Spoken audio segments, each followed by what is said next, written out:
Hey, what's up guys? In today's video, I'm going to show you how to fix ChatGPT Codex limit reached. So this happens when your API is exceeded too much. There are a couple of fixes that you could try. First of all, if you have been using the Codex in ChatGPT and let's say you started a conversation, you're going to have to make sure to keep the conversation short. Now, if it's been more than a week that you are using the same project, you may go ahead and start a new chat and then go ahead and type in your prompt there.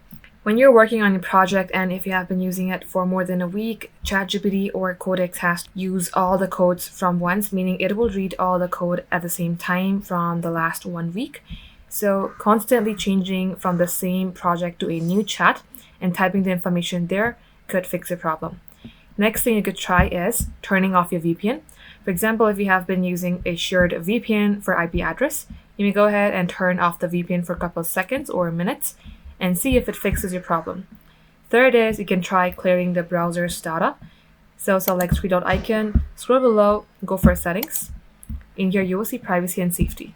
Select delete browsing data. And then all you have to do is check all time and then delete your browsing data. Now as you do that, restart your device and your problem should be hopefully fixed.